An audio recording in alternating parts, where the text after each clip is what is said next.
नमस्कार, फिर पैसा बोलता है में आप सबका स्वागत है। मैं आनंद श्रीनिवासन। आज मैं एक अनोखी बात करना चाहता हूँ कि मार्केट में बहुत करेक्शन हुई। एचडीएफसी बैंक में करेक्शन हुई, आईसीआईसीआई में करेक्शन हुई, प्रूडेंशियल में करेक्शन हुई, एचडीएफसी लाइफ में करेक्शन हुई, डॉक्टर रेड्डी में करेक्शन हुई, ब्रिटानिया में करेक्शन हुई। ये सब स्टॉक मैंने इस चैनल में डिस्कस की थी, लेकिन मेरा सबसे पसंदीदा स्टॉक जो मैं हर बार खरीदता हूँ उसके में कोई करेक्शन नहीं आया। मैं इसीलिए बहुत दुखित हूँ। मैंने सोचा ये 150 में सिर आएगा, मैं 1000-2000 खाऊंगा जैसे मैं रसगुल्ला खाता हूँ, लेकिन भगवान ने मुझे रसगुल्ला नहीं दिया। ये साला आईटीसी 210 में था जब मार्केट 18,000 में था, अब जाके 236 में हो गया। तो मैंने सोचा क्यों हो रहा है, लेकिन मुझे कुछ आइडियाज़ थी, लेकिन मैं सोचा एक ऑडिटर को पकड़ के लाऊंगा। और मेरा दोस्त अनीश पर फंस गया, तो अनीश को पकड़ के लाया आज ये पूछने के लिए कि भाई साहब क्यों आईटीसी नहीं गिरी यार। सब लोग उसके कोसते हैं, ट्विटर में सब मीम बनती है, बोलते हैं साला क्या कंपनी है, लेकिन जो गिरती हुई मार्केट में ऊपर क्यों है, इसका राज क्या है, मिस्ट्री क्या है? आप कुछ हमको समझाइए। आईटीसी जो स्टॉक है वो ना ही ज़्यादा जल्दी तेज भागता है ना जल्दी आसानी से गिरता है। और आईटीसी इस मार्केट में क्यों नहीं गिरा, क्योंकि इसमें फॉरेन होल्डिंग्स बहुत कम है। एफआईआई होल्डिंग इतना नहीं है आईटीसी में, ज़्यादा से ज़्यादा डोमेस्टिक ही है, इंस्टीट्यूशनल होल्डिंग है। और इस मार्केट में जो फॉल हुआ है, जो जो लार्जली या ज़्यादातर जो फॉरेनर्स ओन करते हैं, जो बाहर के लोग पैसा इसमें डाल के रखे हैं इंडियन मार्केट में, क्योंकि लास्ट 3 महीने में करीबन करीबन करीबन क्या 60,000 करोड़ 60,000 करीब 1.5 से 2 लाख करोड़ रुपया इंडिया से बाहर जा चुका है। और वो सब एफआईआई होल्ड में सेलिंग होगा। अब जब मैं एफआई फॉरनर ओन ही नहीं करेगा तो वो आईटीसी क्या बेचेगा, तो आईटीसी बिका नहीं। और आईटीसी में अर्निंग्स बहुत स्टेबल है, चाहे इकोनॉमी अच्छा कर रहा है बुरा अच्छा कर रहा है तो भी सिगरेट आदमी पिएगा, बुरा कर रहा है तो भी सिगरेट पिएगा। तो आईटीसी को कोई प्रॉब्लम नहीं है।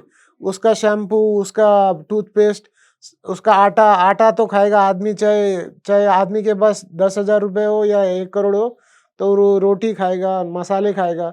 तो आईटीसी को चाहे कुछ भी हो जाए उसका धंधा चलता रहता है और अच्छा डिविडेंड भी देता है, तो इसलिए बहुत स्टेबल है। लोग अब इसको एक इंटरेस्ट रेट या डिविडेंड के उसमें खरीदते हैं, ना कि उसको खरीद बेचने के उसमें देखते हैं, क्योंकि करीबन 10 से 12 रुपये हर साल डिविडेंड आता है। 200-250 रुपये में खरीदो तो 4 से लेकर 5% आपको हर साल आता है। सेविंग्स इंटरेस्ट में 3, 3.5, 4 आता है। और ये भारत की सबसे बड़ी कंपनियों में से एक है और इसको कुछ नहीं हो सकता। गवर्नमेंट इसको सिगरेट पे इतना टैक्स नहीं लगा सकती कि वो कंपनी बंद हो जाए, क्योंकि गवर्नमेंट को इससे इतना एक्साइज कलेक्शन इतना आता है सिगरेट से, तो गवर्नमेंट अपने पैर पे कुल्हाड़ी नहीं मारेगी। तो ये सिगरेट चलता रहेगा और ये जो जिन्होंने पैसा लगाया उनको भी 4 से 5% आता रहेगा, जो सेविंग्स इंटरेस्ट से भी ज़्यादा है। और जब चाहिए मार्केट में बेच सकते हैं। तो ऐसे इसकी कहानी चलती आ रही है। तो एफआईएस क्यों नहीं लेते हैं यार स्टॉक को? इतना कम दाम है, डिविडेंड यील्ड इतना अच्छा है, 150 में 7-8% डिविडेंड यील्ड था, तो अमेरिका में 7-8% कुछ नहीं मिलेगा। इस कंपनी में डेट ही नहीं है, तो ये क्यों नहीं ले रहे? इसका एक कारण है कि जो हमारी पॉलिसीज है कि जो टबैको कंपनी है वो किसको ओन करना चाहिए। इसमें ही एक्चुअली आईटीसी का शेयर होल्डर एक बैट करके है, जो इसका एक्चुअल ओनर था। और जब ये अब एक्चुअल वो और स्टेक खरीदना चाह रहा है, लेकिन गवर्नमेंट ऑफ इंडिया उसका स्टेक बढ़ाने नहीं दे रही है। अगर ऐसे ही डिविडेंड की जगह अगर बायबैक किया होता तो अभी जो फॉरेन शेयर होल्डिंग है वो बढ़ता जाता। तो ये गवर्नमेंट इसके दो ओनर है इनडायरेक्टली, इसके कारण इसमें ये नहीं हो पा रहा है कि कौन इसको कंट्रोल करेगा। तो इसमें बीच में ऐसे इंस्टीट्यूशन बन गया है और चलता जा रहा है। इसमें एक्सिस बैंक जो सूटी करके जो यूटीआई में था, अब उसको ट्रांसफर करके सूटी में है, तो सूटी का भी बहुत बड़ा स्टेक है। तो गवर्नमेंट भी इसका कंट्रोल छोड़ना नहीं चाहती है और जो फॉरेन ओनर है उसको भी खरीदने नहीं देना चाहती है। और इसमें प्रॉब्लम्स क्या है आगे कि गवर्नमेंट डिसाइड करती है बहुत सारी पॉलिसी तंबाकू को लेकर, तो वो लोग उस पे भी है कि गवर्नमेंट को अगर रेवेन्यू नहीं आया, एक्साइज कलेक्शन नहीं आया, तो सिगरेट पे एक्साइज ड्यूटी कल ही बढ़ा सकते हैं। बहुत अनसर्टेनिटी रहता है और गवर्नमेंट का बहुत मॉनिटरिंग और कंट्रोल रहता है इस पर। तो आपने दो ओनर की बात की, एक ओनर तो ब्रिटिश अमेरिकन दूसरा ओनर क्या है? ये भी मैं सुनने वाला, दूसरा ओनर थोड़े-थोड़े अपना शेयर बेच रहा है मार्केट में, इसीलिए मंद है। तो ये दूसरा ओनर कौन है और कैसे बेच रहा है स्टॉक? दूसरा ओनर है स्पेसिफिक यूनिट ऑफ, मतलब जो भी सूटी। सूटी करके है, जो यूनिट ट्रस्ट के थ्रू जो भी स्टेक्स है, कई कई एक्सिस बैंक में भी स्टेक था सूटी का, बहुत सारे बड़े बड़ी कंपनियों में सूटी का स्टेक है, और गवर्नमेंट हर साल डाइवेस्टमेंट करना चाह रही है। तो जब जब गवर्नमेंट बेचती है ये स्टॉक मार्केट में आता है, ये बड़ा डील नहीं होता है कि कोई एक इन्वेस्टर से बड़े इन्वेस्टर में जाता है, धीरे धीरे ये मार्केट में रिलीज होता है। और मार्केट में क्या होता है, एक शेयर प्राइस के दो होते हैं, एक तो उसके कमाई और दूसरा कितने शेयर मार्केट में है। अभी आईटीसी के नंबर ऑफ शेयर्स बहुत ज़्यादा है मार्केट में, और बहुत ज़्यादा लोगों ने खरीद रखा है, तो बहुत ज़्यादा उतार चढ़ाव नहीं होता है, लेकिन मार्केट में सप्लाई बहुत रहता है जब भी आपको खरीदना है या बेचना है।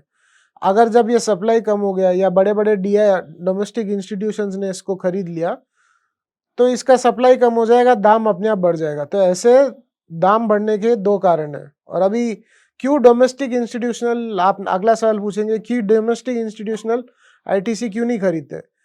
क्योंकि जो आईटीसी की कैपिटल एलोकेशन पॉलिसी है वो किसी को पसंद नहीं है। जो इतना मुनाफा तंबाकू अपने दूसरे डिवीजन से कमाते हैं, आप ऐसी चीज़ों में लगाते हैं जिससे इतना मुनाफा नहीं आता। जैसे आप देखिए, इतने सारे होटल आईटीसी के पास है, उतना उनको मुनाफा नहीं आता, लेकिन होटल पे होटल और महल पे महल, होटलों को महल बना रखा है, लेकिन उससे उतना मुनाफा आता नहीं है। तो ये सब डोमेस्टिक इंस्टीट्यूशनल्स को पसंद नहीं है, और क्योंकि डोमेस्टिक इंस्टीट्यूशन इस पे कुछ कर नहीं सकते, तो ये लोग खरीदना भी नहीं चाहते। अगर जिस दिन ये आईटीसी ने डिसाइड किया कि हम होटल्स को या तो हॉस्पिटल बना दें या होटल्स को बेच देंगे, उस दिन बहुत इंटरेस्ट आएगा, क्योंकि लोगों के उसको एफएमसीजी और जो तंबाकू का सिगरेट बिजनेस है उस पर बहुत बहुत अच्छा वैल्यूएशन देंगे, और यहाँ से 2 गुना 3 गुना भी हो सकता है जिस दिन उन्होंने ये हटा दिया और गवर्नमेंट ने अपना कंट्रोल छोड़ दिया तंबाकू पे। तो आईटीसी खरीद सकते हैं? आईटीसी हमेशा खरीद सकते हैं, लेकिन वो दिन कब आएगा वो सब वेट करना पड़ेगा। अच्छे दिन आईटीसी के कब आएंगे वो पता नहीं। भारत के अच्छे दिन आ गए हैं, लेकिन आईटीसी के अच्छे दिन नहीं आए अभी तक। धन्यवाद, नमस्कार, जय हिंद। अगर इस वीडियो आपको पसंद आए, आप इसको शेयर कर दीजिए अपने दोस्तों और रिश्तेदारों के साथ। सब्सक्राइब करना मत भूलिए इस चैनल को, और बेल नोटिफिकेशन भी दबाएं। अगर आपने बेल नोटिफिकेशन नहीं दबाया तो आपको नोटिफिकेशन नहीं पहुंचेगा जब हम हर दिन एक नया वीडियो डालेंगे।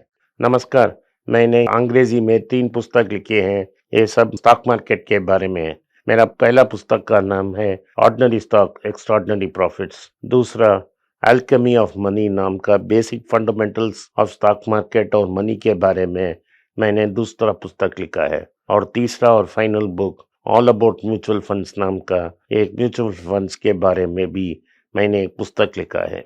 तीनों पुस्तक प्रिंट और किंडल में अवेलेबल हैं। जो किंडल में पढ़ना चाहें तो नीचे हुए लिंक को दबाने से वो सीधा अमेज़न की साइट में जाएगा।